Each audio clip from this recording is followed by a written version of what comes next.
1831 সালের এই দিনে মুসলিমীয় কিছু মর্দে মুজাহিদ সৈয়দ আহমদ শহীদ রাহিমাহুল্লাহ সহ তার সহপাঠী যারা ছিলেন, তার সহযোদ্ধা যারা ছিলেন, মুসলিমীয় কিছু মুজাহিদ অন্যায়ের বিরুদ্ধে, অসত্যের বিরুদ্ধে, বাহ্য দৃষ্টিতে তাদের বিজয়ের কোনো লক্ষণ ছিল না, কোনো সুযোগ ছিল না বলতে গেলে, কিন্তু তারপরও অন্যায়ের প্রতিবাদ করা, জুলুমের প্রতিবাদ করা, ন্যায়কে প্রতিষ্ঠা করার জন্য আপোষহীন লড়াই করা, সেই লক্ষ্য থেকেই তারা সংঘবদ্ধ শিখ সেনাদের বিরুদ্ধে লড়াই করেছিলেন এবং তারা শাহাদাতের অগ্নিশিখা পান করেছিলেন। যুদ্ধনীতি কিংবা বাহ্য দৃষ্টিতে পর্যালোচনা করলে এটা মনে হতে পারে যে একটা অসম এবং অদূরদর্শী একটা পরিকল্পনা, কিন্তু যদি সত্যিকার একজন মুজাহিদ হিসাবে কোনো ব্যক্তি নিজেকে চিন্তা করে, তাহলে সে এর মধ্যে একটি সত্য খুঁজে পাবে। সেটা হলো মুজাহিদের কাফেলা কত ছোট কিংবা কত বড়, তাদের বাহ্যত বিজয়ের কোনো সম্ভাবনা আছে কি নাই, এটার চেয়ে বড় কথা হলো আল্লাহ তাআলা যে ঈমান আমাদেরকে দিয়েছেন, সেই ঈমানের বাস্তব বহিঃপ্রকাশ ঘটানো। আল্লাহ রাসূলের হাদিস হলো যে মান রাআ মুনকারান ফালিয়ুগাইয়িরু বিয়াদিহি ফাইল্লাম ইয়াস্তাতি ফাবিকলবিহি ফাইল্লাম ইয়াস্তাতি ফাবিলিসানিহি ওয়া যালিকা আযাফুল ঈমান। শক্তি থাকলে যেটুকু শক্তি আছে সেটা দিয়ে প্রতিরোধ করতে। মূলত সেদিন অন্যায়ের বিরুদ্ধে, অসত্যের বিরুদ্ধে, শিরকের বিরুদ্ধে, জুলুমের বিরুদ্ধে মুসলিমের মধ্যে মুজাহিদরা তাদের জীবন বাজি রেখে এই সাক্ষ্য দিয়ে গিয়েছেন যে বাতিলের কাছে কখনোই স্বার্থের জন্য, দুনিয়ার জীবনের জন্য, দুনিয়ার মোহের জন্য বাতিলের সামনে মাথা নত করা যাবে না।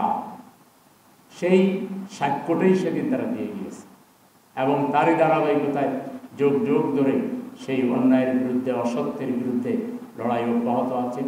আমরা মাত্র কিছুদিন আগেও সেই একই ধারাবাহিকতায়, যদিও একই লক্ষ্য উদ্দেশ্য নিয়ে এই আন্দোলন না হলেও এটার সামগ্রিক লক্ষ্য ছিল অন্যায়ের প্রতিবাদ করা, ফ্যাসিবাদকে এখান থেকে বিলুপ্ত করে এখানে একটি সুন্দর, স্বচ্ছ, ট্রান্সপারেন্ট একটা মানুষের জীবনে যাতে মানুষ স্বাধীনভাবে চলাফেরা করতে পারে, স্বাধীনভাবে কথা বলতে পারে, স্বাধীনভাবে তার মত ব্যক্ত করতে পারে, তার জন্য একটা সুন্দর পরিবেশের জন্য, সুন্দর বাংলাদেশের জন্য ৩৬শে জুলাই আমাদের ছাত্র জনতা, শ্রমিক জনতা যে বিপুল ত্যাগ স্বীকার করেছে, এগুলো ইতিহাসের ধারাবাহিকতা মাত্র এবং এখানেও শেষ হয়ে যায়নি।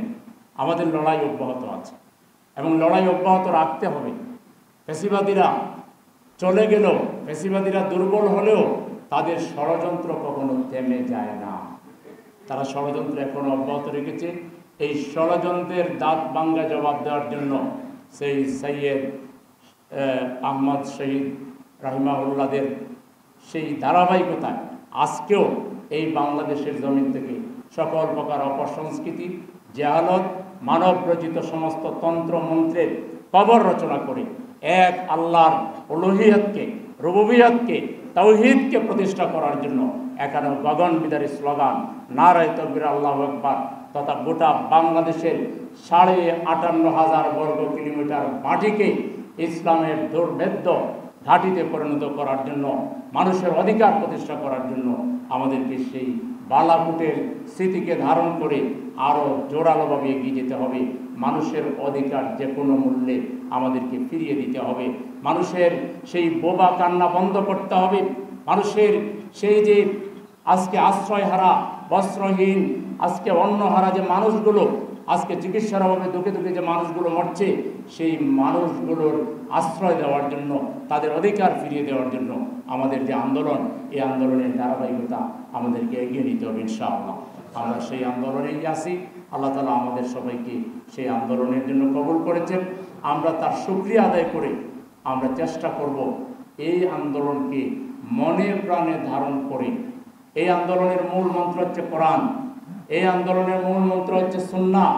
কোরআন এবং সুন্নাহকে ধারণ করে আমাদের জীবনকে আমরা পরিচালনা করব।